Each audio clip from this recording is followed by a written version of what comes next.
How close were you to signing with AEW instead of making that return at the Royal Rumble in 2020? Really close. What made you choose AEW this time around? I'd done everything that I was going to do with WWE. What was your immediate reaction when Vince says you've got to retire? I felt sorry for myself for a little bit. That expression on your face when you came out of the smoke. The smoke made it feel like a dream sequence. At WrestleMania, you know everyone was expecting to see Gangrel. I tried, and I just got shut down. You don't like the rated R spinner belt. As a world heavyweight champion, you walk out and something's spinning on you. It just didn't fit. Why are you giving yourself another year and a half or 2 years? A lot of it will depend on how I feel. If I can keep performing at a level that I can feel proud of. How tall was the ladder at WrestleMania 17 that you speared Jeff Hardy off? No idea, but I know no one had ever done it before. As a fellow Canadian, this is an honor. This is an honor. A long time coming here. Yeah, I've seen some of your stuff, and I've been seeing it for a while, so. Likewise, I've seen some of your stuff. For a while.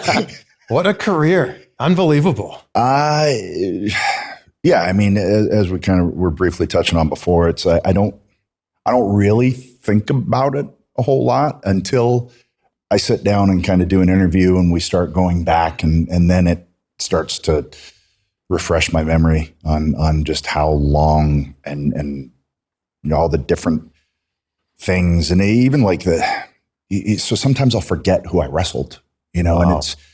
And I saw a clip on Instagram of Gangrel and I wrestling Road Warriors in Puerto Rico. And as soon as I saw him, I went, oh yeah. Wow. But I just kind of forgotten. Yeah. How do you forget you wrestled the Road Warriors? You know what I mean? And it was no commentary in the match or them. I loved working them, but it started to come back to me when I saw the clip. So there's certain things that, through the fogs of mists of time, I'll be reminded of eventually, but I don't sit and think about it. It's pretty incredible that you're in the best shape of your life now at 50. Yeah, I'd like to think I am. You look it. But it's things that I took for granted before I can't now. And I have to work harder now than I did before, which is a good thing because by working harder, then I really dove in and I was like, okay, it all started with just being around for my girls. And then it led to this, and then it led to that. And then here we are, 4.5 years into a comeback, that I never thought would happen. So, but it really just, it started with wanting to be around for my girls. I've already, come to grips with the fact that I'm going to look like Gandalf when I take them to their high school dance or whatever. But at least I'll still be here, knock on wood.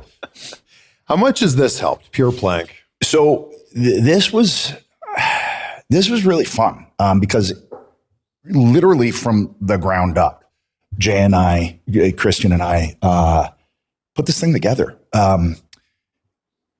I had gone down to Jay's and he had noticed, I'm starting to get back in shape. He goes, what are you doing? I said, honestly, planks. I started with planks. I just started planking. I thought, okay, I'm about 260, dad bod-ish, and not really watching my diet, just kind of living life, But I took them up the stairs one night, probably 60 pounds combined, and I was pretty tired. I was like, whoa, okay, got to do something about this. What can I do? Well, let's start with planks, body weight. Let's just go there, build up my core so I don't throw my back out, as I start lifting again, more seriously. And then, so I started planking, really difficult at first. When I talked to Jay, he goes, what, just planking? Yeah. Yeah, man, planking. I just started with planking. So he goes, let's try it. Do 30. And by 20, he was starting to shake. He was like, oh, man. So then he became an acolyte as well. And then we started planking. And then I would go down there while we were doing kind of the residency at Tropicana Field. I'd just stay at Jay's place. And then he had the idea. He was like, listen, what about like a planking mechanism?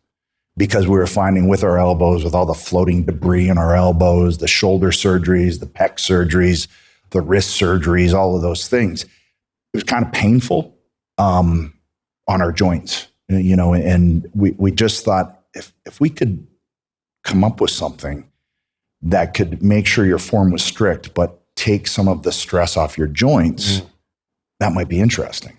So we started talking about it, and then I put a Sharpie to paper and literally drew a diagram of some of our ideas.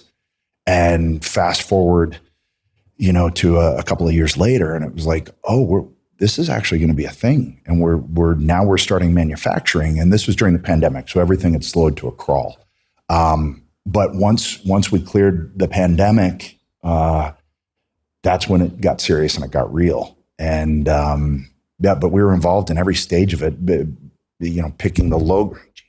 Jeez, I'm dangerous, man. Picking the logo, picking the color,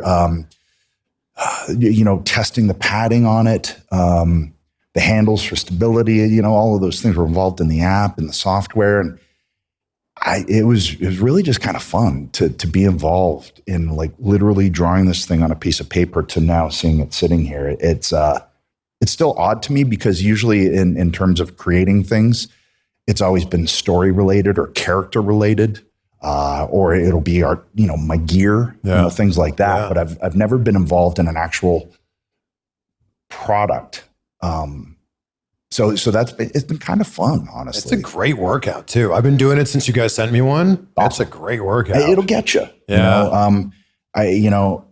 Dustin actually came up to me and goes, "So what's the deal?" I was like, "Well, it's planking, but it'll make it easier to maintain your form because it's not going to hurt as much on the other areas," kind of thing. And we have apps and timers and different exercises you can try. So I said, it's going to help with lower back. That was honestly the thing I noticed immediately when I started planking. I was like, okay, the core got stronger. Ooh, my lower back feels a lot better. Yeah. And then diet falls into line because you're feeling better, et cetera, et cetera, et cetera. So it's been really fun, honestly, to just be involved in it and just see this thing grow, like I said, from a diagram to sitting here between us like that. We'll get back to the conversation in just a second. This episode is brought to you by Jordan Craig. Check out the latest styles and streetwear at jordancraig.com. Use that code CVV20 to get 20% off your first order. You guys know that I love me a good plain t-shirt. I wear them a lot during these interviews. And this one right here, this black one, is part of their scallop 3-pack. You get the black, the white, and the gray. Jordan Craig also has some phenomenal hoodies, shorts, and denim. And some of your favorites have been rocking Jordan Craig. Check this out. Braun Strowman actually wore Jordan Craig denim during his WrestleMania 39 match last year.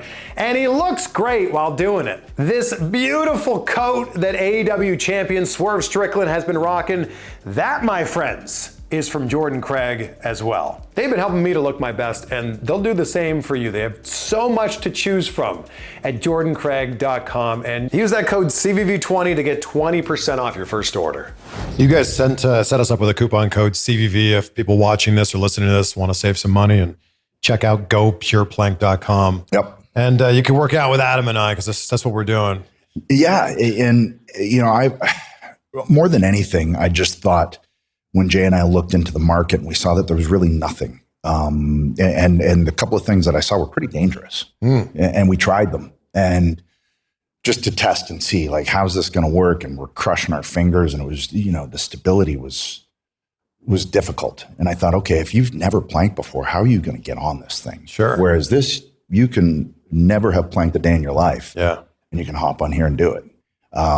And really, more than anything, we're thinking of, okay, a mom who's coming out of pregnancy or has had a C-section, wants to get the core back, because people don't really talk about what women go through post-pregnancy, whether it's postpartum, but also the splitting of your abdominal muscles. I mean, it's hard to get that back, and I've watched Beth, work through it, and her work ethic and her workout, it's part of her life, but for someone who maybe it isn't, but still wants to get it back, this feels like a way to dip your toes in and start getting there. Or just a dude working on the assembly line in Boise, and he's standing on concrete all day and his lower back's jacked. So is he going to want to do deadlifts? Yeah. Probably not. Yeah. I feel like you guys are going to be on Shark Tank with this. This feels like a Shark Tank product. Yeah, I'm not good with the possibility of dismissal.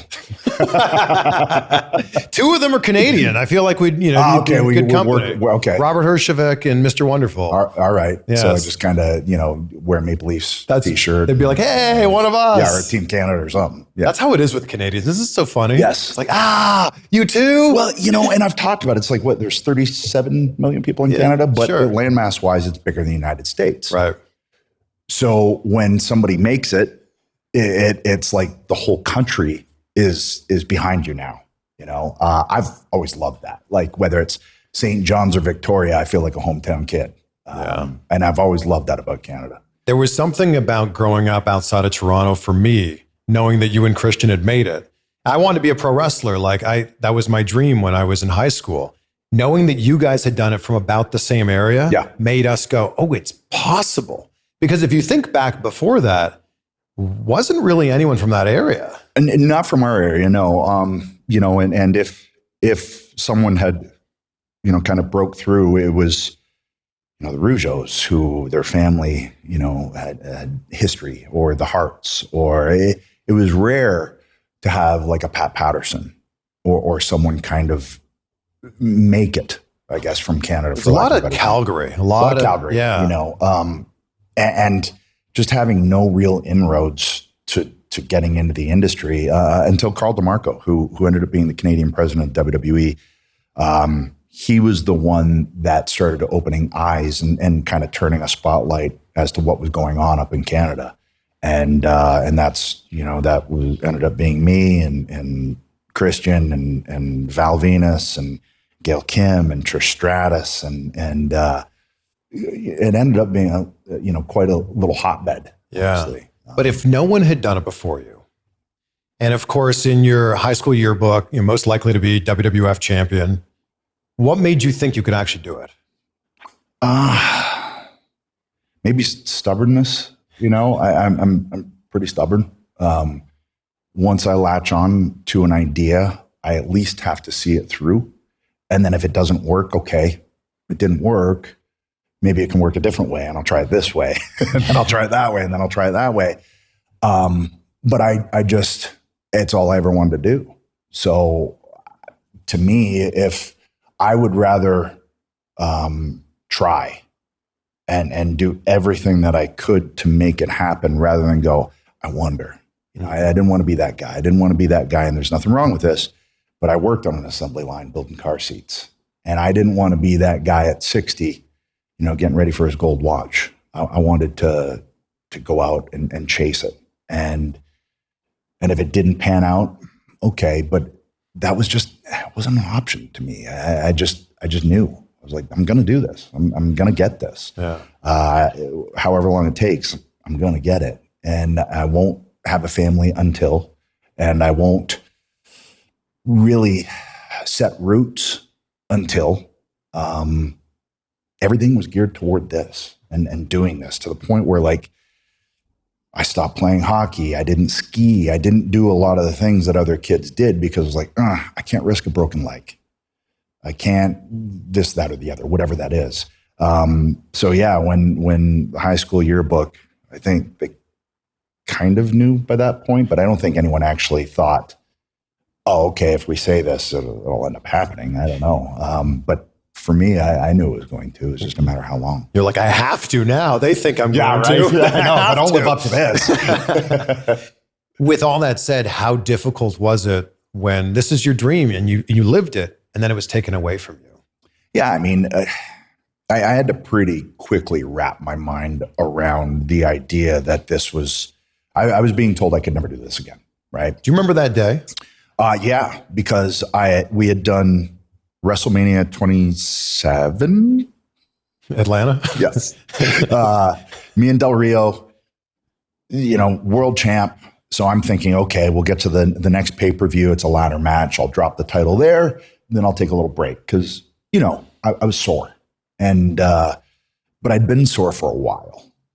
And did Charlotte, just did commentary and a quick little spear. And but even that single spear, I was like, ooh, got a bit of a zinger there. So I drove up here because I just bought this house, drove up here, was sitting on my deck, and I got a call from Vince. And he told me, you know, we're told you got to retire. And I went, oh, right. Were you even thinking that was an option?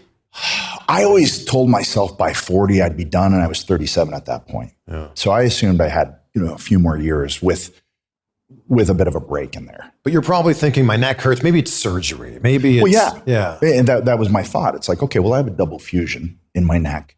I came back, wrestled 10 more years after that double fusion, and I'm wrestling Cena and Batista and Undertaker and Kane and Big Show as a heel champion who's taken most of those bumps. Yeah. You know, that's part of the job. And I knew that. So I just assumed, okay, well, the discs on either side of this fusion are slamming off of that fusion. I know that shortened my career. I didn't know to what extent, you know, and I finally had the second neck surgery in 2012. So I'd been retired for a year. And Beth will remind me, she goes, when we were out running errands or whatever, it'd be 2 hours, you'd have to go get flat. And then we could go back out again. But it was to the point where, like, I'd turn my head and it felt like it was like a hot water bottle was just being released inside my head. And I'd feel it run down. I'd be driving and she goes, hot water bottle? I was like, yep, just got to give it a few seconds, you know. So that's the extent that it had gotten to. But again, before that, I just assumed that was normal because, yeah, I have a double fusion. I'm getting thrown around by extremely large, strong men. Yeah. And that was the case. It just, I didn't realize I'd developed stenosis and, you know, all of the things that were going on. So when I got the triple fusion, when they fused me up another level, the relief was instantaneous. I woke up in the hallway and I was like, wow, man, I don't have a headache. And that's when it dawned on me I'd had a headache for like a decade. Wow. Because it just became the new normal. And it's amazing what you can put up with when it just becomes part of your day. So what was your immediate reaction after that phone call when Vince says you've got to retire? Well, I was surrounded by my 4 dogs, and I just kind of sat down and felt sorry for myself for a little bit, you know, had a cry, you know, because it's the only thing I ever wanted to do, right? So even though I assumed I was close to retiring, it still, at least initially, it didn't make it wasn't easy. But fairly quickly, I realized, okay, if I don't have a choice in this at all, then I have to wrap my mind around this pretty quickly, or this is going to be an unhealthy, emotional, you know, climate for me. Yeah. And then luckily, the executive producers for Haven saw my retirement speech, and they were looking for a tie-in with Haven because SmackDown aired before it. They wanted something to coincide with a lead-in, and they asked for me because I guess they were almost in tears watching the retirement speech, and that wasn't acting ability at all. That was just me retiring from the only thing I ever wanted to do. Right? What a monologue! Right? I know, and that was my audition essentially. Yeah. And then, you know, I flew to Tampa, and then Jay and Del Rio had their ladder match. It was part of that, and then I took off for Nova Scotia, and one episode turned into 41. Wow. And then from there, about halfway through the second season, I was like, I really enjoy this. I better start putting some work in instead of just showing up, you know? And that's when I started taking classes and diving into, you know, pulling apart movies and why certain actors made certain decisions and what were they doing. And then going back and studying, okay, like Tom Hardy studied apes, you know, for this role. Okay, interesting. And De Niro studied cobras for Cape Fear. Yeah, just little things like that. Yeah. Going, okay, interesting. And it tapped into the creative vein still. And I realized that was really important to my makeup. If I'm not creating some form of story, it just feels, I don't know, I get antsy. Yeah. And so that still kept that alive. We'll get back to it in just a second. Big shout out to NordVPN for sponsoring this video. And I've been telling you for a while how great NordVPN is at keeping me protected when I'm logged on to any Wi-Fi anywhere other than here at home. I mean, I was just reporting from London, and NordVPN came in clutch there. You can use it on your phone or your computer, and it's super fast. And I love that you can access content from 59 different countries just by changing your virtual location with one click. UFC 303 is coming up on June 29th. Conor McGregor versus Michael Chandler, and that UFC pay-per-view here in the US, it's gonna set you back $79.99. But if you change your virtual location to any of these countries on this list right here, you'll save yourself a few buckaroos. Head to nordvpn.com/CVV and check out the deal they have going on right now. For less than $3 a month, you'll be all set up and ready to go. They've also got a 30-day money-back guarantee, so if NordVPN's not for you, it's all good. You're covered. nordvpn.com/CVV. Do you have moments on set as an actor? Because when you're a wrestler, you have an immediate feedback, right? Sure. Like it works or it doesn't work. Yeah. When you're an actor, you can watch it back on playback and you can go, yeah, looks like a good take to me. Are there moments where you're kind of like, was that okay for everybody? At first, initially, yeah, for sure, because not really having much of an idea of what I was doing, you know, and I had to get used to pulling things back from wrestling, which is, you know, I guess the same with theater. Everything has to be big. Sure, and acting's here, it's right here. Yeah. You know, they can see your you know, nose hairs. Like you gotta pull it back. Micro expressions. That's a big term they use. Yeah, and it's real. So once I kind of started to wrap my mind around that, I started to feel more comfortable, and then I could start to feel like that felt pretty good. All right, it felt like myself and that other actor we got to that place. But initially it was strange because, like you said, it's that instant gratification, knowing instantly if it worked or not with wrestling. Yeah. And I equate it kind of to stand-up or maybe a band or a singer, and knowing, okay, this song's really connecting, or my set is killing, or it's not, and having to switch up paths. With acting, you could have the take that you feel was the best, but for the totality of the scene, maybe it isn't. Yeah. So that's not the one that you're going to see in the edited, once it's edited. But also the aspect of, you know, I filmed the last season I was involved in Vikings. I didn't see it for 2.5 years, you know, and it's like, oh yeah, okay. I kind of forgot what that scene was almost. Yeah. So I had to get used to that, and wrap my mind around that. Like once you do it, you just it flies away, and you'll see it when you see it, and it's done. Did you have hints during your 9 years off of like, I feel good. Maybe I could come back. I honestly, no. You know, I felt good, but I didn't assume good enough for that. You know, because it's just a different beast entirely. It's there's nothing I've found that can prepare you for having a pro wrestling match, except just having one. You can train, you can do all of those things. But until you factor in adrenaline, getting the wind knocked out of you, and then having to get up and run, and how do you train for that? Okay, you can get in a ring, but if there's no audience, it's not the same. It's not the same endorphins. It's not the same dopamine. It's not that same adrenaline and the adrenaline dump. You know, you're probably just working, but going through the motions and training. Getting out there is an entirely different thing. I didn't think that was ever possible because I was told it wasn't. I started doing, you know, stunt scenes, and I was doing my own stunts, and I thought, I feel okay. I feel good here. Huh. Okay, but it's still not that, right? It really, truly wasn't until I wiped out my mountain bike with Sheamus, and because that was uncontrolled. And that was the first kind of uncontrolled fall that I had taken, you know, because on a set, everything's very controlled. And maybe you have padding, this, that, and the other. The mountain bike was going downhill, wiping out off a jump, unclipping in midair, and essentially taking an arm drag on rocks, and rolling up to my feet and going, I'm fine. Oh, I'm okay. Interesting. That's kind of when it all started, the light bulbs. Where did it go from there? From there, a week later, I was at Summerslam in Toronto, and And you gave a spear to Elias. Yes. And it gave everyone so much hope. Well, and it was one of those deals that I was out there and I just felt it. And I knew what I'd been going through. Nobody else did.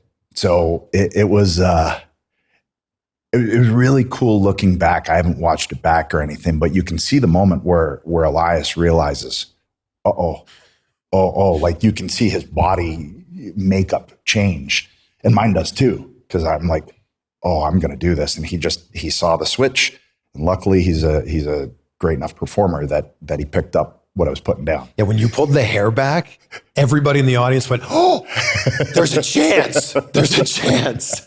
And even at that point, I didn't know if there was, but I thought, I'm here. I can feel this crowd wants it. I'm going to do it. Were you under contract with WWE at the time? It was just a one-off appearance. Just a one-off appearance. Hey, look, hometown crowd. Let's get a nice little hometown, moment for them on the pre-show. That's all it was. But then after doing that, I was like, come on, I can do this. That's when I started visiting doctors, and I went on my own, and I just started checking off all of the doctors that needed to sign off on this thing. And and then that was it. Then the ball started rolling. I've heard you say that you had an offer from AEW before you went back to WWE. How close were you to signing with AEW instead of making that return at the Royal Rumble in 2020? Really close. We had great discussions. What time would this be? Late 2019? Yeah. And you were cleared? Yes. So I got. Were they aware you were cleared? So when I first started talking to AEW, I wasn't yet cleared. I'd made it. We talk about it like the bosses of each video game level, but I still wasn't cleared by company doctors, right? So once all of those clearances started to come, I was like, this is real now. Okay.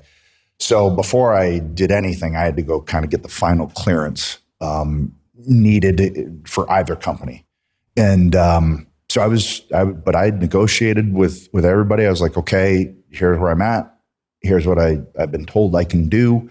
And started the process. And then in going to WWE and sitting down with Vince, he goes, well, it's got to happen here, and at that stage, I looked at the equity built, and, it felt like having to start over was, especially having to start over after having been gone for 9 years, felt really daunting, if that makes sense. Sure. It felt like at least with WWE, that's one thing off the table that I don't have to worry about. I can come back and walk into the history of this character. And I do feel like it needed to happen there initially.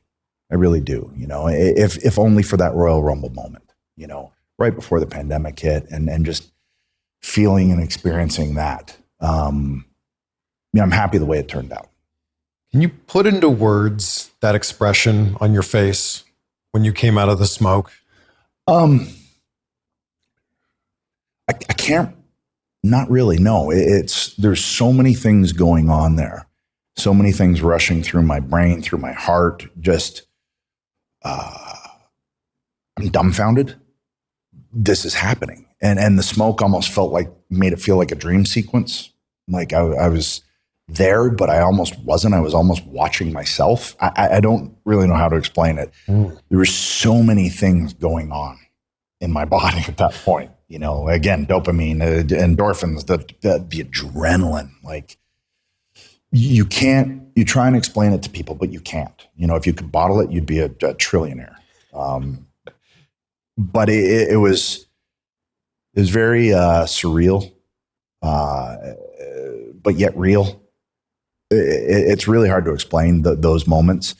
But that one was really special, just to get back after 9 years, because 9 years, I've said this before, it's not like the ship had sailed. It was wasn't even on the horizon. It was on the other side of the world. Like it was gone. 9 years is a long time. I think Sean was 4. I think Daniel Bryan was 2. 9 years. Yeah. And then the questions. Okay, can I do this? All right, how's this going to be? And, I'm taking a deep 6 before I know it. And then I'm taking the magic killer before I know it. And I'm like, okay, all right. Okay, I got this. But it took those first few minutes to kind of get that under my belt and realize, okay, yeah, I can. There are so few surprises in wrestling anymore. That was a genuine surprise. Yeah, I mean, hindsight, everybody will say they knew. Oh, yeah. There's actually a sign in the crowd. Have you seen that? No. When they go to the wide shot, there's it says Rated R Rumble. And I'm like, how? Well, did they just bring that sign every year? There was one. I went up to Pittsburgh to meet with Dr. Maroon, and he was the final boss, right? So that was the final clearance. And I'm like, I can't have anybody see me in Pittsburgh at the airport. So I'm wearing a hat, I'm wearing a hoodie. And sure enough, I'm walking by this one coffee shop, and the dude goes, Edge? Son of a bitch. And sure enough, you start to see little things here and there, kind of thing. I'm just in town visiting Kurt Angle. I just came up to see the Steelers, I don't know, Penguins. So there was a little bit of rumblings, but like the amount of people that said they knew, no, you didn't. When you showed up to the arena that day, I'm sure you shocked Nobody saw me. Nobody saw me. They took me right to the Astros manager's office, and that's where I was all day, sequestered in there.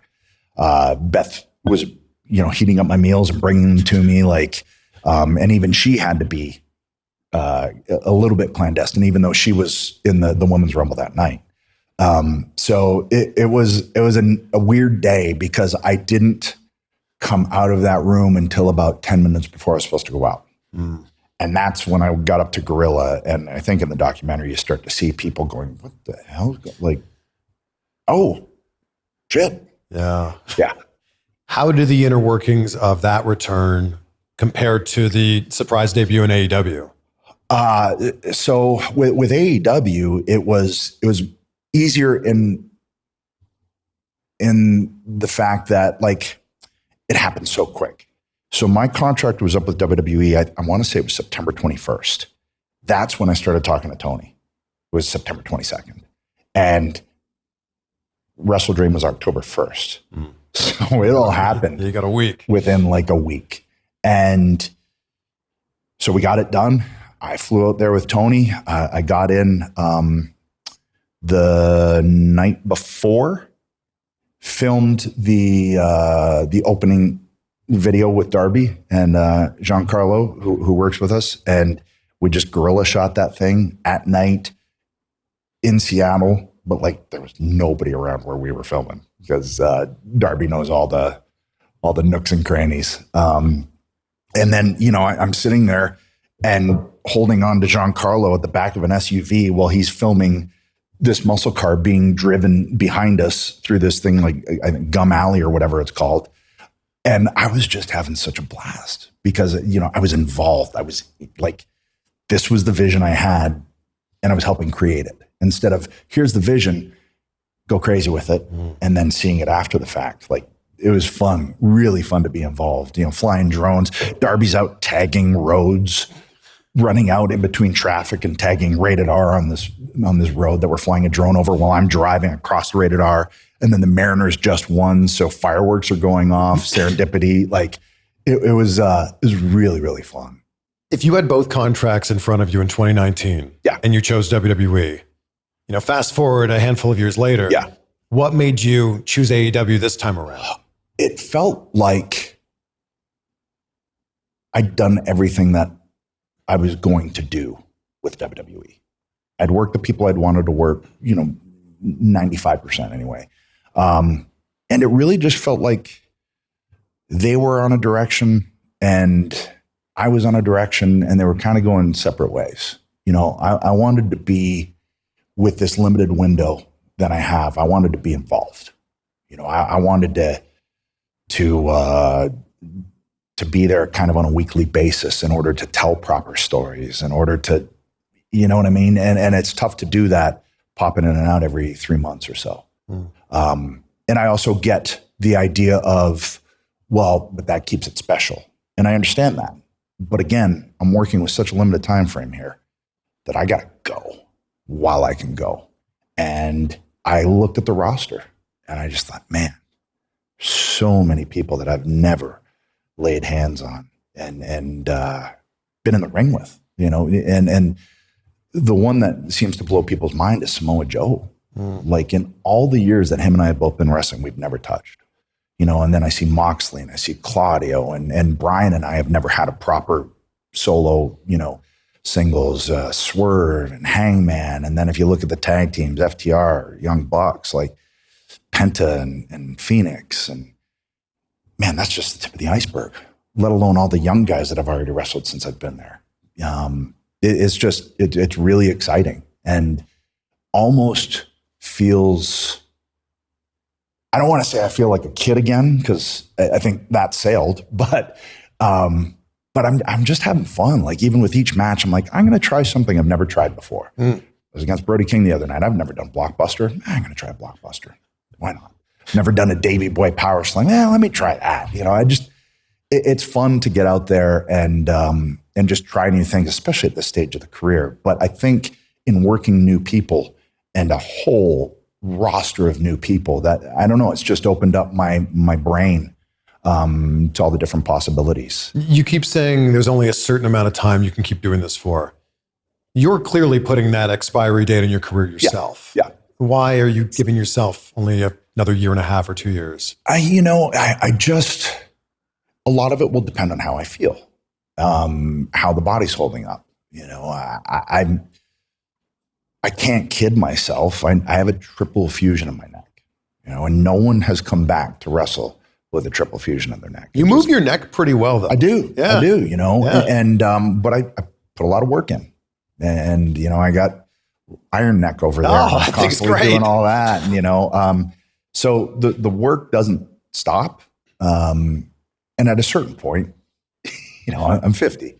By the time I'm 52, I don't know. I might just be really tired and just ready to call it a day. I don't ever want to get to the point where people, talent, look at a run sheet and go, "Ooh, okay, might be some work." I don't want to be that guy. Right? You're going to get to a point when this contract is up where there's going to be a contract renewal. They're going to put one in front of you and you're going to have to make a decision. I mean, maybe. You never know. Why not? You never know. I mean, if I can keep performing at a level, but more importantly, a level that I can feel proud of. I just don't want to get to a point where I'm like really struggling and just, it's like pulling teeth to get it done. I don't want to do that. And thankfully, because of my career, I'm at a point where I don't have to do that. I'm doing this because I love it. Yeah. And I also think, and I've talked to the girls about this, and I'm hoping, they see the work ethic and the work that I still put in to do this thing that I want to do, even though I don't have to do it. I'm hoping that they see that and it can rub off, and they pick up some lessons from that too. Yeah. But by the same token, I want to be here for everything for them. And I've been able to manage it and be around for the Shakespeare plays and be around to run drama club with Beth and take Lyric to her audition tonight. And, I'm still able to be there for those things. I haven't missed a birthday. So it's just a matter of being able to balance both so far as possible. The stuff you've done with Christian and AEW has been so much fun. And the go F yourself moment, I'm sure you knew it would be a big moment, but my goodness, that became something way bigger than what it was. Yeah. And looking back, like, I guess I was just used to not being able to do things like that. So suddenly there's that freedom, and it was like, oh, wait, what? We can what? He's going to say the F-bomb on live TV? Huh. Okay. Knowing that eventually there's got to be the rebuttal.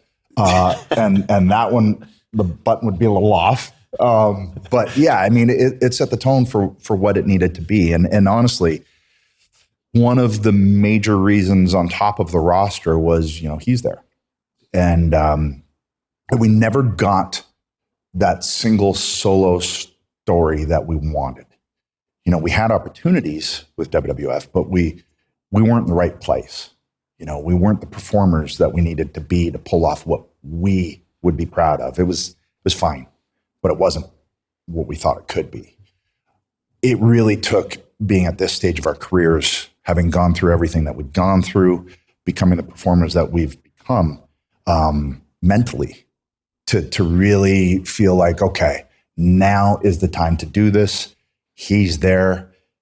If I'm going to do this, I got to go there. And then, okay, yeah, let's do it. And let's do it right. When you started having your singles runs individually, you were doing your own thing, and then Christian went to TNA. Yeah.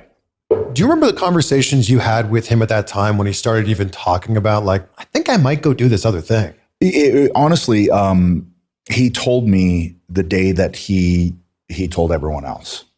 And he said, I'm going. I was like, whoa, okay. But I get it. You know, when people put a limit on you and they won't really allow you to go past that limit, it's frustrating. And he needed to.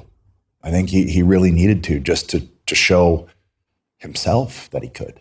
And I think that was part of the reasoning for going to AEW was, okay, I'm going to get an opportunity to do what I know I can do over there. And as you can tell, he's totally done that and completely recreated himself. And it's fun to see him performing at a level that I always knew was there. It was just a matter of, again, the opportunity. Is he doing the best work of his career right now? I think so. And that's only because I do feel like he was limited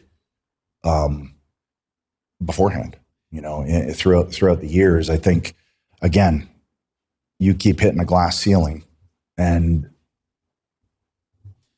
some will break through, but I don't think it was ever meant for him to break through. And that's got to be frustrating.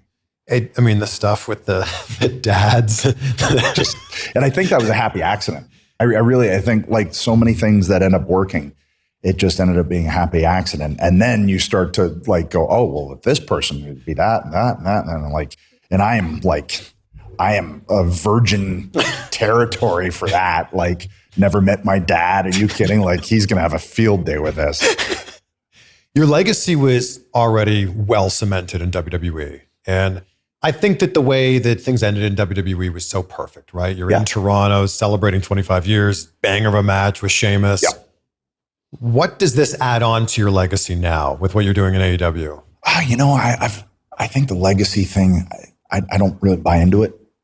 I think legacies are created by the people that make the videos packages and the people who book, and they decide whether you have a legacy or not. So I don't get wrapped up in it.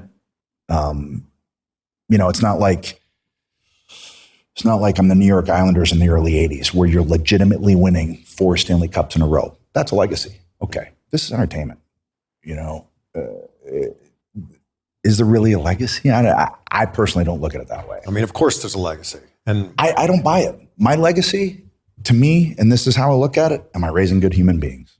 That's my legacy, not what I do in spandex. It's just so interesting the time we're in right now with wrestling, where there's a lot of WWE fans that just won't watch your current work. And vice versa, right? There's a lot of AEW fans that may not be familiar with what you did in WWE. As a performer, when you're in there, how do you react to the tribalism that's going on? I think it's silly, personally. Only because when I was growing up, I wanted to watch everything I could.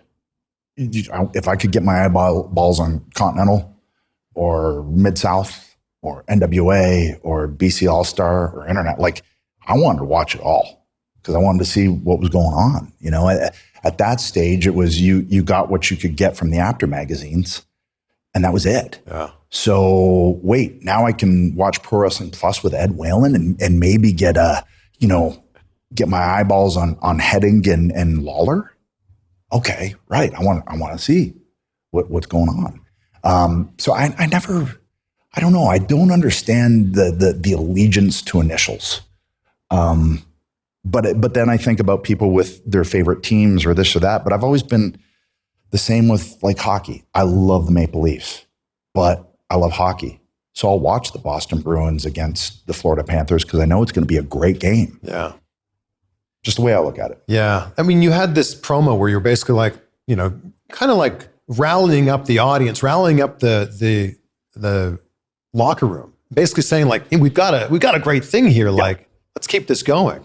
Where did that come from? More than anything, it was like, I felt like our locker room, which is a pretty young locker room, I felt like they needed to hear it because there's so much negativity that gets thrown out there. And I know social media is a thing that I never really had to encounter before, that these young talent they don't have to, but they do deal with it. And I would imagine that could be a little demoralizing. So being someone that's done this for as long as I've done it, I just thought it would be good for a locker room to hear like, no, it's a great thing. This company being around is an amazing thing. And also within the industry, if you ask, people are going to be happy that there's companies flourishing, not just one that has a monopoly. Yeah. Even when I was with WWE, I always said, no, this is no good. This is no good for the industry, for there to just be one place. And I still believe that. I believed it all through the years that we were the only place and I was world champion. I was like, one place is no good. Imagine just going to one restaurant for the rest of your life. You get pretty old. Yeah. Even if they've got a great menu. Sure. Sure. Eventually you've hit everything on the menu and it's like, okay, well, maybe I feel like I'm Mexican tonight. Yeah. I don't know. So I just, more than anything, to me, that was for the locker room. Was that a you idea or was that a Tony idea? That was a me idea. Just because start to see or hear, and I try not to pay too much attention. So admittedly, I'll just see little clips here and there. But even just in little clips, I'm like, man, we gotta try and throw some positivity around because there's so much negative crap out there. And I do feel like it's a small outlier of fan base that really gets wrapped up in that. They're very loud. Yeah. But then I also think like, man, if you're taking the time out of your day to just put that out in the world, then probably aren't that happy in your own life. No. And I'm very happy in my own life. Do you have the coolest entrance theme of all time? I mean, I'm biased, but I'd like to think so. Yeah. I mean, music has always been so important to me. I love music. I always have. If my brain to finger could have allowed me to play guitar well, that would have been the second career choice, because I wanted to be Ace Frehley as well as, wanting to be Hulk Hogan. So, music has always been very, very fundamental to me in building whatever character I'm trying to portray, because to me, it sets the tone. It sets the mood with the audience. I mean, that first note and a crowd either comes up or they go, so for me, it's always been very, very important. I've always been really hands-on with it. Probably to an annoying point, I've been very hands-on with everything, whether it's my gear, whether it's my merchandise, whether it's the music, whether it's promo stories, I want to be in on it. Metalingus is chef's kiss. I mean, it was just, again, it was happenstance. I met Mark. I'd gone to a Metallica show at the Citrus Bowl, Summerslam Sanitarium tour, and I met Mark Tremonti's brother Michael at the concert. He goes, "You want to come to Mark's?" I was like, "Sure." So I get to Mark's. He hands me a beer. I drop it in his foyer. I'm like, "Right, nice to meet you." I got a neck collar on. I'm just like, ah. So, but then throughout the night, he goes, "Hey, I got an album." I was like, "Okay, right, let's hear it." So it was with him singing with scratch vocals, and I went, "Man, can I get track 4 when I come back?" He goes, "Absolutely." Wow. And that was pre-Miles singing on it. And the rest is kind of history, to the point where when I was coming to AEW, I was like, "Hey, what you think?" He goes, "Yeah, it's wherever you go, it goes with you." Wow. Yeah. Which is, I'd like to think there's certain talent that when you hear a song or when you just know it's that person. Like when I'd hear Real American, or I'd hear, LOD's music when they came to WWF, or, Brett's or, Flair's, you just knew, right? I wanted that kind of experience for a fan where they knew. And then also the lyrics have kind of grown with me and become more important as the years have gone on with my actual story. So it means something to me. In the week when you signed the AEW contract before making your debut, did you have to track down the woman who says, "You think you know me," and have her re-record it as "You think you know him"? So it was actually, I got Beth to do it. So that's Beth's voice? Beth's voice, yeah. And is she the original voice? No, the original voice, it was some girl when we filmed the vignettes in New York City, and I'm wearing a trench coat and randomly attacking people. For your original debut? Way back. Wow. Right? So I was like, okay, well, what do we do here? We switch it up a little bit. You think you know him. Okay, that'll be fun. And then I just said, hey, Beth, I think you should do it. There's an extra layer of meaning as well. So it's Beth. Wow. And I think we did it in here on our iPhone, and then I sent it to Mike Mansouri, and before you know it. Wow. Yeah. What is the backstory behind "You think you know him" or "You think you know me"?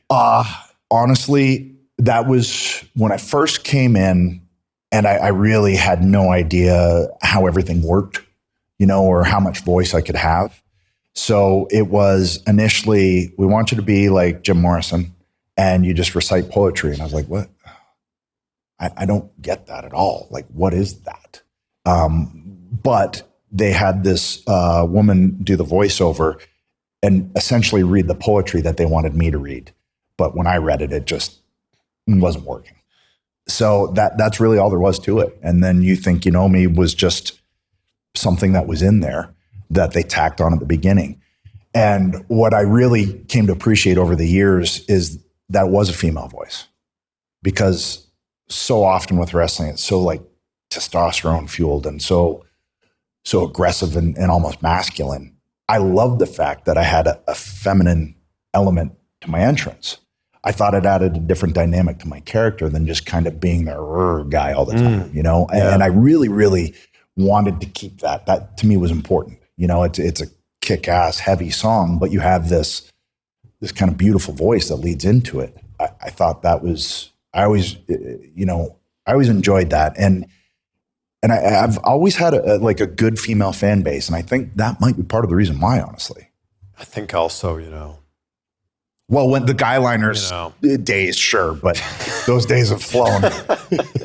That's a great entrance, and the Brood entrance is so good. Yeah, I mean, been very lucky with some great entrances over the years, and that Brood music, that coming up through the flames, fire, and before we knew it, like we didn't even realize we were all like kind of grooving to it and bouncing to it. We didn't know until we'd see it back and go, oh, okay, well that's a pretty cool element that we just naturally all did. Then it was just a matter of not getting burned. Did you ever come close to getting burned? Yes. Yeah. Like a bunch of melted jackets, because I'm wearing PVC trench coats that I'd like get at Hot Topic, and I'm like, as we're coming up, I'm like, oh, they feel so hot. And then I get to the bag and it'd be all bubbled.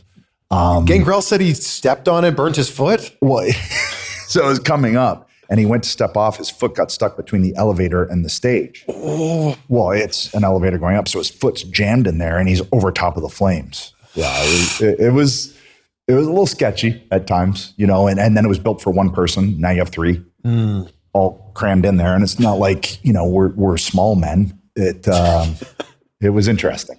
When you talked about coming back as Brood Edge at WrestleMania, everyone was expecting to see Gangrel. Yes. How close were we to getting that? Man, I tried, and I just got shut down. Every person shut it down. Wow, why? So, and this isn't a knock on WWE, but I'd always get nobody remembers. Like, people remember. Wrestling fans remember. And I think wrestling fans want to be rewarded for remembering. Yeah. And that's a way to reward them. That's what I've always felt. And I think, you fast forward to me and Matt Cardona doing a Cope Open, and his music hits and he comes out. I mean, they remembered. Yeah. And so I've always been a fan of pulling in things from the past and kind of integrating them into current things. But yeah, that was one I kept getting shut down. I realized, okay, that's not a hill to die on, because it ain't going to happen. That would have been such a cool moment. I agree. But again, It's not my sandbox. So I just got to, do what I can with what I'm given. Can we settle this once and for all? How tall was the ladder at WrestleMania 17 that you speared Jeff Hardy off of? Because JR calls it a 20-foot ladder. 20-footer, right? It's clearly not 20 feet tall. 12 or 15? If you're 6'4", yeah, you're about halfway up the ladder when you go to climb it. So 12 feet might make sense. Yeah. I think I'm like 4 rungs down. I think. And isn't each rung 1 foot? And there's 12 rungs on this? It probably felt very high when you were up all there. I know is I was up there and I was like, okay. When you're up that high, the crowd still looks pretty tiny down there. You might have been 20 feet in the air. The ladder on top of the ring. I have no idea, but I know no one had ever done it before. So, and you hadn't even done it before, right? Because you can't. Could you practice it? I think we did it. We did it on Raw once when they decided that us having a ladder match on Raw was a good idea, and that was kind of the first time we ever did it. And I think that predated that. I'm still not entirely sure. Like I said, it's kind of where did it happen? When did it happen? But I remember doing it on Raw, and we hit it, but I landed like weird with a leg underneath me and really just trying to make sure Jeff landed flat. So by the time we did that, I think we'd done it once at least. I think. Rhino tells this story of like the night before WrestleMania 17, and you guys were going over the match, and he's like, "Oh, what you got to do is Bubba will just grab the ladder as Jeff's, on it, and he'll start hanging, which will give the momentum into the spear." That was the wonderful thing when you get so many different talent and so many different brains. And there was, myself, Jay, Bubba, D, Matt, Jeff, Amy, Spike, Rhino, Michael Hayes. So you got 10 brains, which can also be difficult because everybody has an idea of how they think that should go or what should go here, what should go there. But for the most part, we all would come to the same agreement usually. And if we didn't, it was only because we all really cared about this thing and wanted to make it the best we possibly could. And I think that happens with creatives where like, whether it's a director and an actor, or whether it's a writer and a director, whatever it is, there's gonna be times where you bump heads, but you always have the knowledge that it's just to try and put out the best product you can. And we want to steal the show. There's been so many moments in your career that you can point to and go, that's a highlight. That's a highlight. Even if it's a promo, that's a highlight. Did you try things that you thought were going to be big, you thought would be moments and didn't work? Generally, for the most part, it kind of worked out the way I thought it would. That's fantastic. But the Judgment Day aspect, I knew it was going to be a bit of a struggle. And it was. But it was also a challenge. Because I'm like, okay, at this stage, can I be a heel? With the fan base knowing the real story, being retired for 9 years, working to get it back, all of those things. Can you erase that from people's minds for this time frame? And, it was starting to maybe work, but then Cody got hurt. Randy got hurt. And I got a call and said, well, we got to flip you. You're a babyface now. And it was at Hell in a Cell, I think. It was Rhea, Priest, and I. And that was the first time where I was like, okay, they're starting to come around. And then the next night we split it up. So, but I also understood, like, okay, it's baby faces are depleted. I'm the utility batter, that one just felt like it needed more time. It did. Yeah. It did, because it was very abrupt, and then also in looking back, you had me trying to turn heel on AJ, who had just turned babyface. Should have just let us be double babyface and let us do our thing. Yeah. And then from there, if I lost at WrestleMania, now we can start to do the turn, and now it can make a little more sense instead of feeling so abrupt. But, you get your marching orders and you go, okay, let's make it work. Just off camera, but it's WrestleMania 24 behind you. You've got Undertaker's gloves and there's an inscription on there. What does the inscription say? I think it's "You're the man." I think. And he has my kick pads.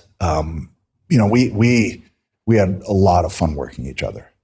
There was a lot of trust, which, to get Mark's trust, because he was the undisputed locker room leader, and to get him to trust you and know that what you're trying to do is for the betterment of the company, for the match, for the story, all of those things.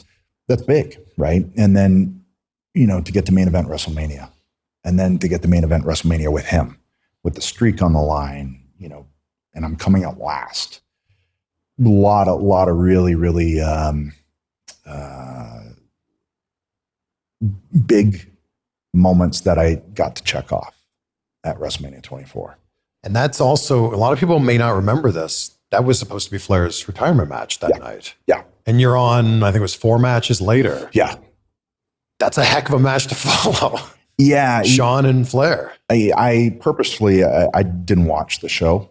I just stayed in my locker room or my tent, because we were all in tents. And I could just smell that Snoop Dogg was around somewhere.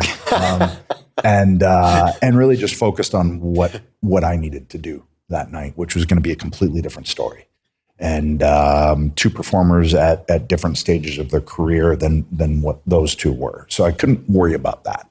I just had to focus on, okay, we're on last. There's a reason.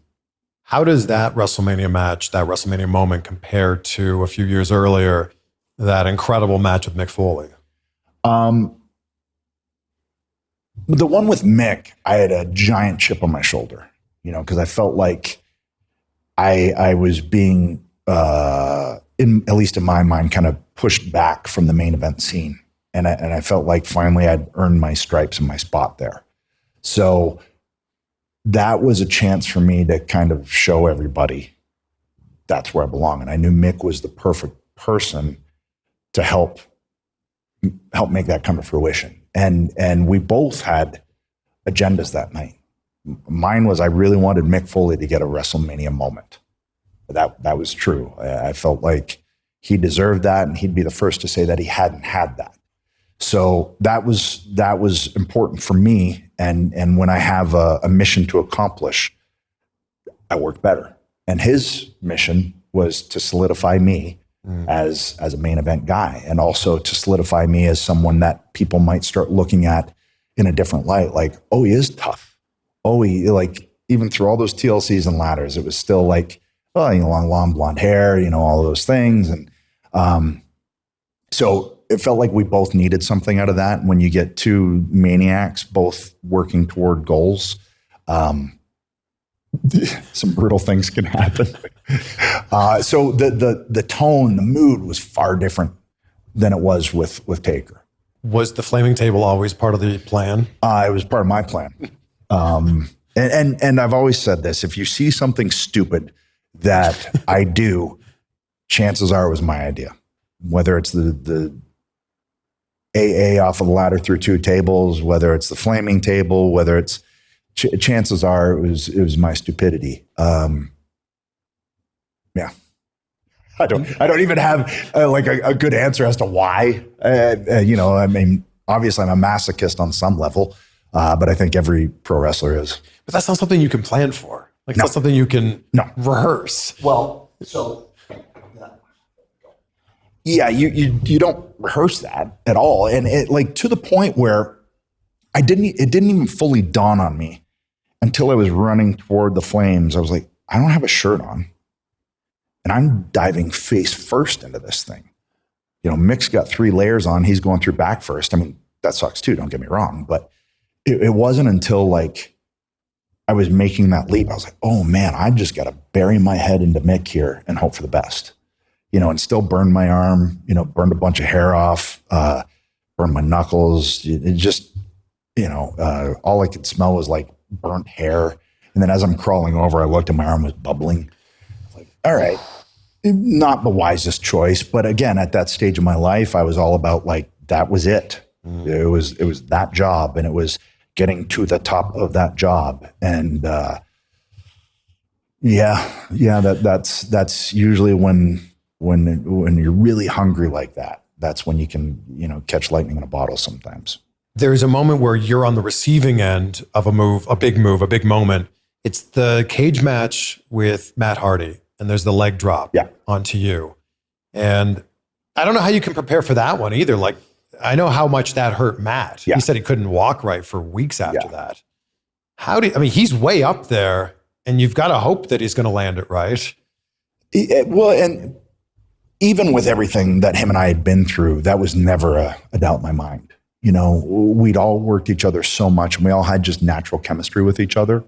And you're pros, so you got to have a lot of faith in a person. You got to have a lot of trust in a person. And generally speaking, those moves are usually worse on the person doing them. Yeah. You just got to lie there and just, okay.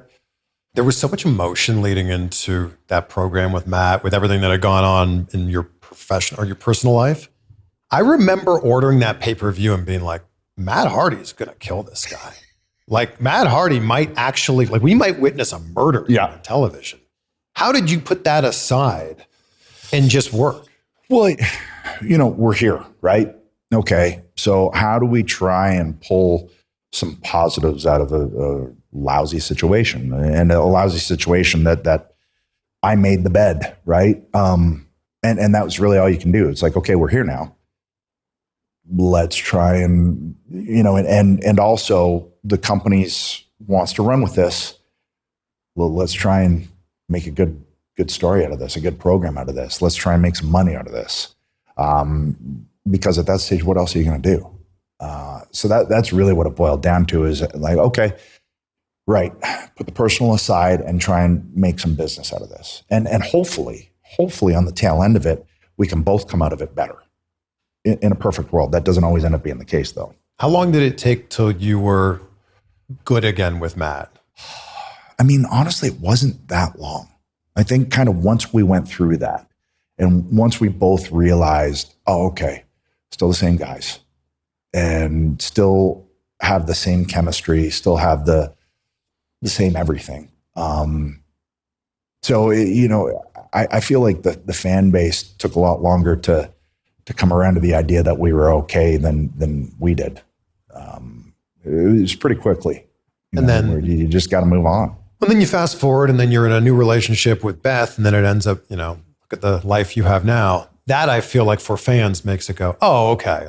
This is a different thing now. Sure. And I'd like to think that everybody at a certain point can look back and go, man, I dropped the ball there. Everybody's made mistakes. And mine just ended up happening on national television.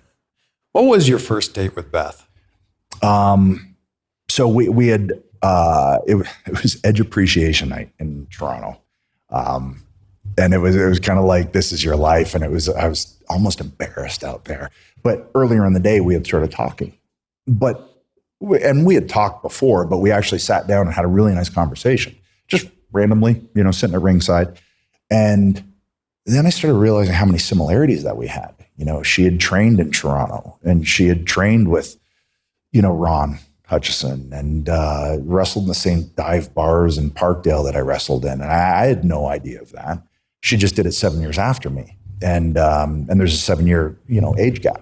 So we started talking, and then I reached out to Natty. I was like,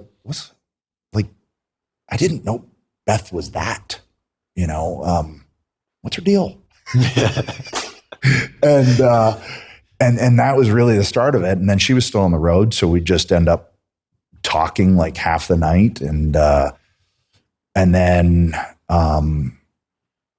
she came up here one day, and then we hit it off, and kind of the rest is history. And then fast forward, 13 years later, or whatever it is, 2 kids. Yeah. A lot of life in that time. Did she feel in her heart of hearts that you could return to wrestling? No, I really don't think until I got that final go ahead from Maroon. Because she was there for the surgery, because she was there for all of the prognosis, and we both had to wrap our mind around the idea, like, no, this is done. And then also, like I said, she was there when we would go out and for 2 hours get flat and, like all of that. So she was there for every bit of that. So she didn't think it was a possibility until I think she saw my mental shift. I went, I think he's going to try this. And I don't think there's anything that's really going to stop him. But with that being said, no way I'm doing it unless she signs off. Yeah. And unless she feels comfortable with it, because I'm a father and I'm her husband and I gotta be there, So if there were any doubt, if there were any lingering, is this she wouldn't have signed off and I just wouldn't. I think your biggest strength is your mindset. Like you have this mindset of like, when you set your mind to something, you do it. But for whatever, I think that is probably my strongest asset too. I always feel like you can work toward what you want to work toward, and you can get bogged down with all of the negatives because they're always there, or you can focus on the positives because they're also always there. And I'll use those positives to help get done what I want to get done, instead of getting bogged down with, the negative, I guess. So I got to tell you this story. In high school, I was the vice president of my student council, which meant I would host fashion shows and I would host talent shows. I just loved having a mic in my hand. Sure. Which has led to what I get to do now for a living. Now you don't have to hold them. That's right. Look at me. We have stands now. Moving on up. So I was such a big wrestling fan, and my best friend at the time, Mark, was as well.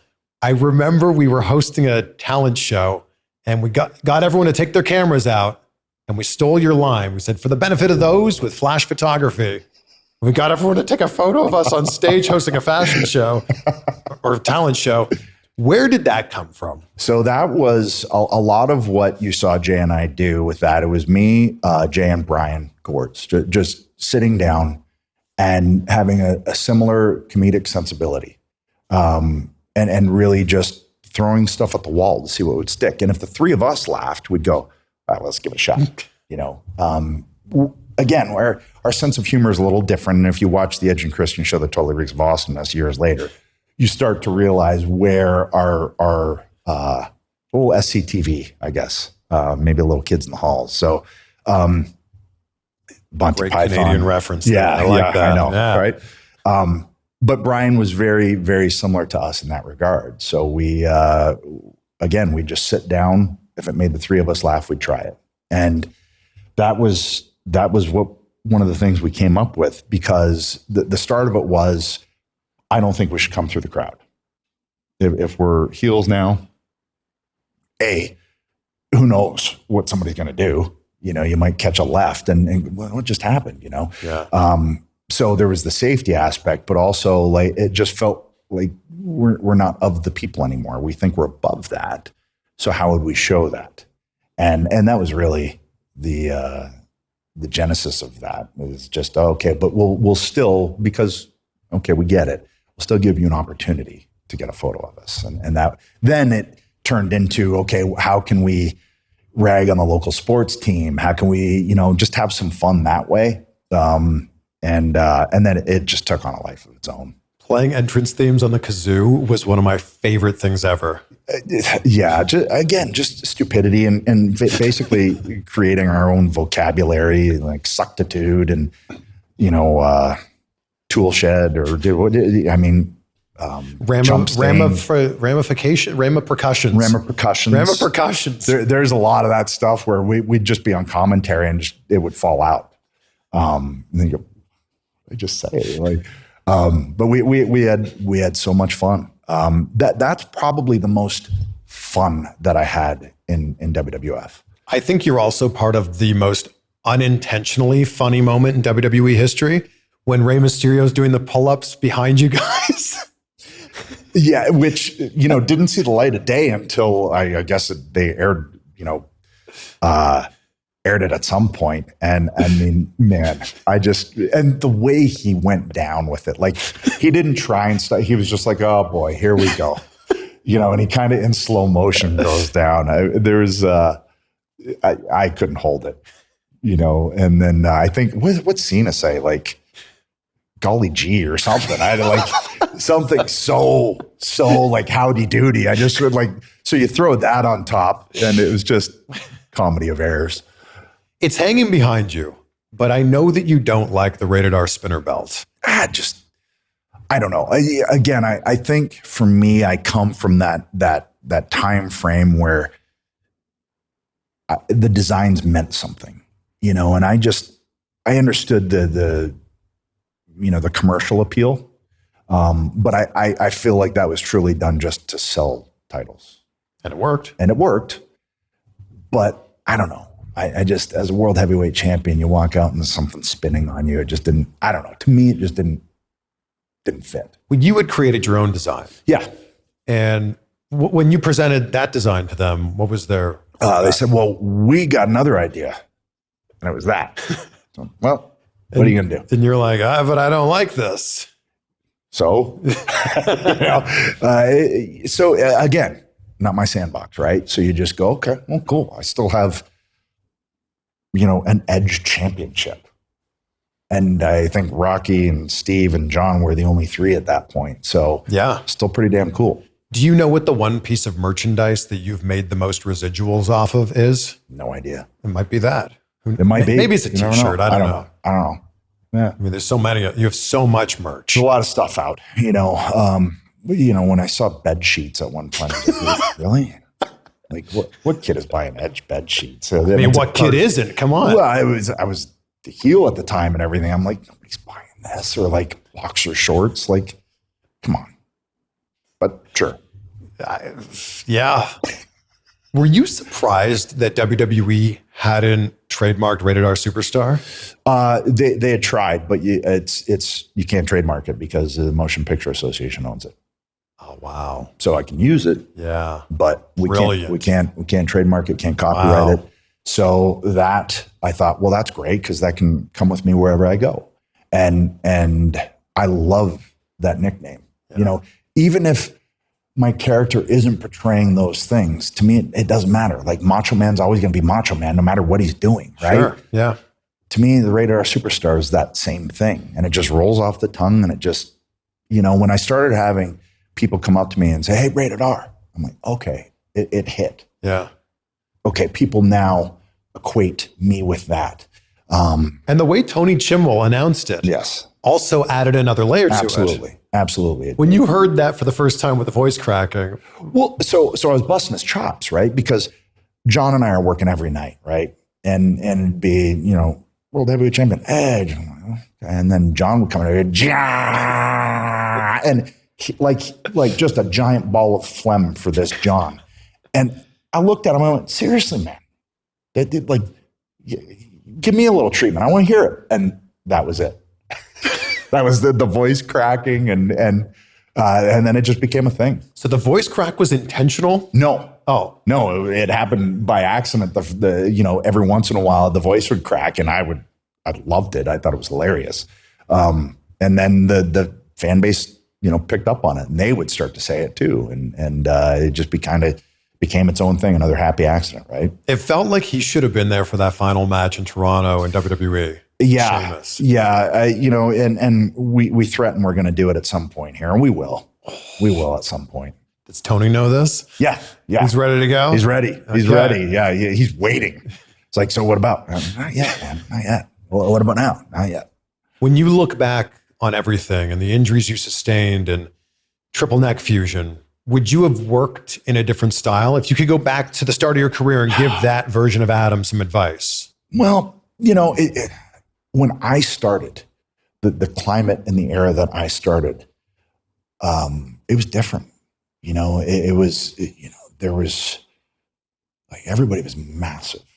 It was just giant human beings doing this. All right. And I'm 6'4", I'm 230, right? Okay. So I was kind of considered a kind of in between or maybe a small guy, right? So I had to figure out what it was going to do to get noticed. What did we have to do? What did I have to do? I didn't feel comfortable in a microphone. All right. So that's going against me. What do I got here? And I thought, okay, well, if I always kind of looked at my style similar to Barry Windham's and I just thought, okay, well, I can do some different things that maybe guys are going to be doing. And is that the style of a main eventer? No. But I'm not going to be a main eventer unless I kind of kick open the door. And then we found the Hardys, they found us, and we knew that we would bring something that nobody else was going to be bringing. And we, with the first tag team ladder match, we had a blank canvas to create whatever we wanted. And it felt like, okay, there's our foot in the door, right? And then when I went solo, I realized that I needed to change my style, and I needed to make it uglier, and I needed to I still needed to be the guy, though, that took some crazy bumps, especially when I turned heel, because that's part of the gig, that's part of the job. I don't think I'd take it back. But, it'd be interesting if I started my career now, because now I'd be one of the bigger guys. So maybe I could take less risks and maybe just be more of the catch. I don't know. The ladder matches with, the Hardys. Yeah, that gets you the foot in the door, like you said. But what's the moment for you that makes you the main eventer? Honestly, I feel like the match with Mick. I feel like that's the one that kind of solidified, he's not going anywhere. Right. I think that was the one, I think that if there was any doubt going into that one, because I had that little taste of it, and they saw that it could work, but they had their plans. And that to me was, okay, now we got another guy.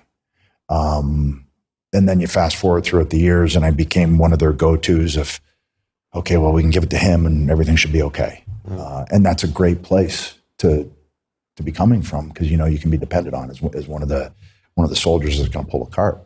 When you look ahead to whenever the end of your career ends up being, it's got to be Christian for the final match, right?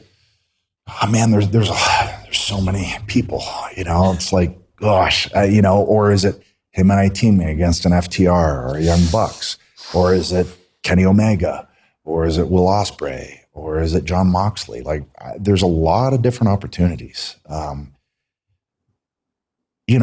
also who might get the best boost out of it. I have to look at that too. This could be a whole storyline. It could. Who retired Adam Copeland? It could, and when I retire this time, that's it.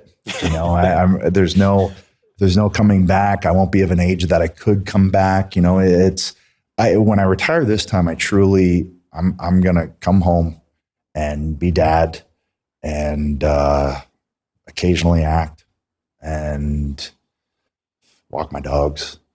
There's still going to be rumors, though. Yeah. I guess that's plus every year the Royal Rumble comes around. Do wrestlers ever really retire? Right. And I always told myself, well, I am that guy until, again, fast forward and wait, it's possible. I got to give it a shot then. There's the challenge of that. I got that out of my system with this because I did it. Yeah. I fought to get this back. I got it back. Now I can end it on my terms instead of being told how it's going to end. That was big to me, and that was part of the reasoning for making this happen. Was okay. I want to be the one that calls that. I don't want to be told that. Yeah. You have a date in mind? I don't. I think I have about a year and a half left right now. There's a lot of business to try and get done in that time. There's a lot of people I want to work in that time. And, I look at it already, and I think in the 6 months I've been there, I think I'm close to 20 matches already. And I think in my entire time with WWE on this last one, I think I'm like 27 or 28. So I'm getting some stuff in and challenging myself. Like, if I look at this and it's like I worked Minoru Suzuki, worked Penta, worked Griff Garrison, like Daniel Garcia, Lee Moriarty, obviously the run with Christian, like it's been all over the place, which is really fun, really fun and challenging. And again, challenges. That's what gets me up in the morning. Is there something you go back to? I mean, what a career it's been. Is there something you go back to of like, if it wasn't for this, then this doesn't happen. And if it isn't for this, then this doesn't happen. I don't put that much thought into it.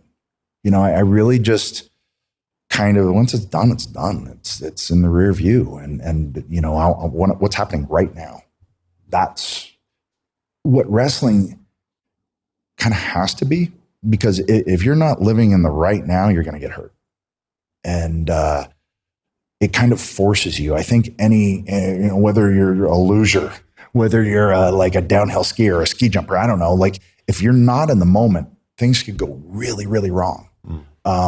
Now, it's not to say that I don't have ideas going forward, but the ones in the past, they're done. You know, what's the sense in dwelling on them? You know, it's the same with a role on a TV show. I'll watch it back once and then, okay, what's the next one? You may be the first WWE Hall of Famer I've met that doesn't wear the ring. Yeah. I mean, wearing the wedding ring makes sense. I'm not much of a jewelry guy, you know, and they, Beth keeps track of it for me. What's the inscription on the inside of your Hall of Fame ring say? Because I think you can put whatever you want on the inside, right? I don't know. Wow. I don't know. I think I've looked at it a couple times, but I don't know. Wow. And it's an honor. You know, don't get me wrong. You know, I complete, you know, it's awesome. And it's amazing that they thought of me in that regard. And it's pretty cool to be able to say, but I don't know. I just, I don't really put a lot of energy into that kind of stuff. What's the biggest thing you think you miss from Canada? As two Canadians hanging out here in these United States. Let's see. I always say Swiss Chalet. Swiss Chalet is pretty big. Harvey's. I love chalet sauce. Oh, the chalet sauce. Yeah, I mean, Tim Hortons. Oh, of course. Yeah, you know, Timmy's double. Nobody knows what we're talking about unless you're from Canada. No, and it's 2 cream, 2 sugar. Yeah, yes. double. Every time I go back, Jack Astor's. That's a Boston pizza. Oh, Boston pizza. Boston pizza in Canada. But I mean, I guess more than anything, it's just a feeling. Yes. You know, when I land in Canada, I still feel like I'm home. Yeah. And this is home, but I think, I don't know, if you're an American and you live in Argentina, sure, probably still call yourself an American. Yeah. And I still consider myself a Canadian. I always will. Anytime I go to a sporting event and they're playing a Canadian team and they sing the national anthem, they sing "O Canada," I'm like, oh, I don't hear that often anymore. Like, it means a little bit more. And I think it means more as you age too, and you start to understand the importance of certain things and how it connects with you and how you connect to it and how all of those, the blueprint of where you grew up is ingrained in you. And the sensibilities and the just like, I remember some of my first memories were watching the Leafs with my uncles and my grandfather in the basement. And so when I watch hockey now, it kind of brings me back to that place. And then I'll watch the Canadian feed because my buddy Mike is the voice of Hockey Night in Canada. And I want to see Ron McLean. Yeah. And Kevin Bieksa and Kelly Rudy and, you know, Elliot Friedman and hear those voices. And, you know, we just lost Bob Cole. Bob Cole was the soundtrack to my childhood, along with, you know, Mean Gene and Jesse Ventura. You know? Yeah. There's something about those moments, right? Like, all the time I talk about being at WrestleMania 18, seeing Rock Hogan. You were there, WrestleMania 6. Yeah, in Toronto. And then fast forward all these years, you're main eventing WrestleMania. Like, there's something about being able to, like, when it zooms out to that wide shot, you can go, that's the section I was sitting. Yeah. Oh yeah. I that day I remember looking down at where I sat for WrestleMania 6 and going, wow. 12 years later. Wow. Not bad, Adam. It's pretty cool.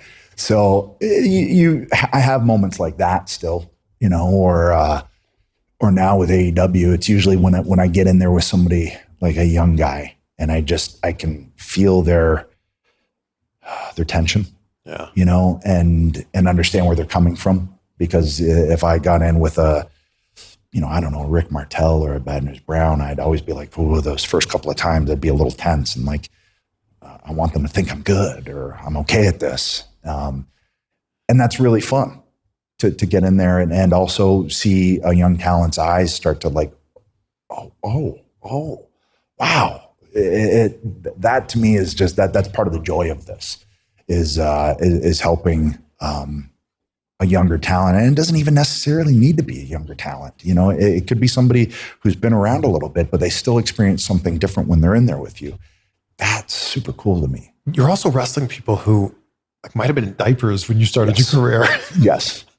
Yes. Thank you for that reminder. I mean that in the kindest way.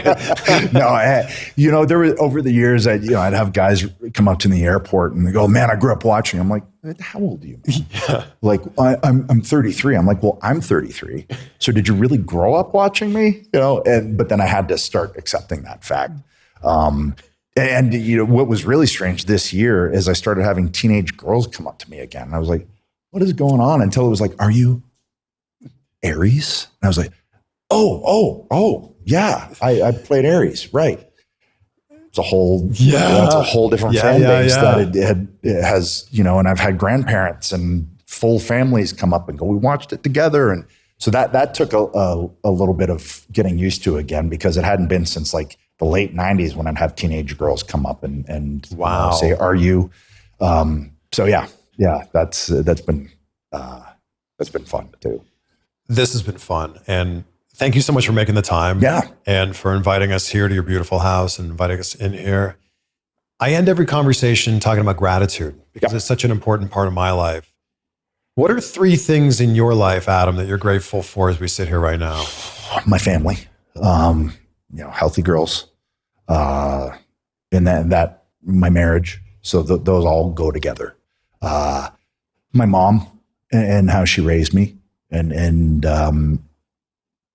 what she instilled in me and what I saw her do to make sure that I could chase what I wanted to chase and was always supportive of it. And in turn instilled in me that if my girls want to try this, that, and the other, I'm going to support them. How can I not after doing what I did and had that support?